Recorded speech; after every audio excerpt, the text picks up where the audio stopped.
ناس كتير يا جماعه بتبعت لي على البرايفت تقول لي دكتور بنت خالتي جابت دواء خسست 8 كيلو في الشهر. خالتي اشترت كبسول من على النت، الكبسول ده نزلها 15 كيلو خلال شهرين. على فكره صاحبتي بعتت لي اعشاب او بعتت لي فوار، الفوار ده نزلها 7 كيلو في اسبوعين. بنت خالتي، ايا كان يا جماعه الحاجات اللي بتجيلي اللي بصراحه انا مستغربها. انا عايز اقول معلومه صغيره قوي، مفيش دواء في العالم بيخسس.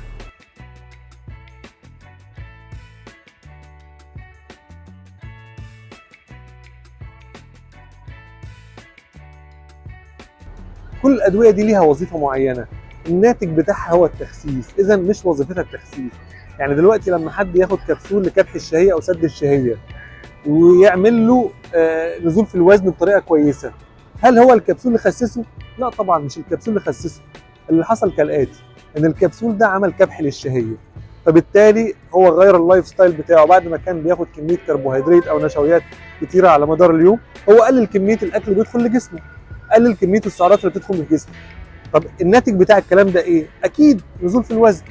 اذا احنا عملنا كبح للشهيه عن طريق الكبسول اللي هو نتج عنه نزول في الوزن. اذا الكبسول هو ساعد على كبح الشهيه، وللاسف بيكون نزول غير صحي، نزول من العضلات ومن السوائل ومش نزول امن. والنزول ده بينتهي انتهاء تام بعد اسبوعين او ثلاثه، لان الجسم بيحتاج دايما تغيير البرامج. ما ينفعش برنامج ثابت، هتنزلي اسبوعين ثلاثه اربعه وبعد كده هتضطري تغيري البرامج، ولازم تكوني مع حد متخصص علشان ينزل لك وزنك بطريقه صحيه وامنه.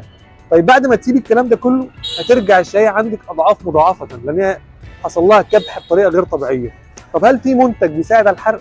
المنتجات كلها وسيله لاضافه محتوى ميتابوليك ريت الى النظام الغذائي. يعني ايه؟ يعني انت لو اخذت 1000 دواء بيساعد على معدل الحرق بتاعك من غير ما تعمل حميه غذائيه مناسبه مش هتخس.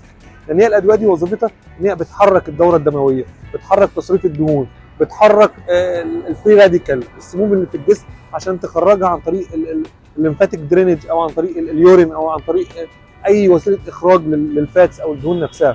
اذا هي وسائل مساعده مش وسائل اساسيه. لازم نظام غذائي، النظام الغذائي هو السبب الرئيسي لنزول الوزن، وكل الحاجات دي وسائل مساعده. الادويه بتاعه التخسيس وسائل مساعده، الادويه الحرق وسائل مساعده. مفيش يا جماعه دواء في العالم بيخسس. الدواء وظيفته بيشتغل على كبح الشهيه علشان يكون اللايف ستايل اتغير، فبناء على تغيير اللايف ستايل بيحصل ناتج كويس اللي هو نزول في الوزن. والرقم ده كله بيرجع ان الموضوع حصل بطريقه غير طبيعيه. انا بس حبيت يعني اعلق على موضوع الادويه الكتيره المنتشره، ان كل ما اخش على منصات السوشيال ميديا وعلى المنصات الالكترونيه بشوف ناس كتيره منزله دواء بيخسس 20 كيلو، دواء بيخسس 15 كيلو، الدواء ده بينزل 10 كيلو، الفلانه جابت علاج منزله. كل دي اختراعات. لازم نزول صحي وامن ومعدل طبيعي للجسم من 5 ل 8 كيلو في الشهر. شكرا.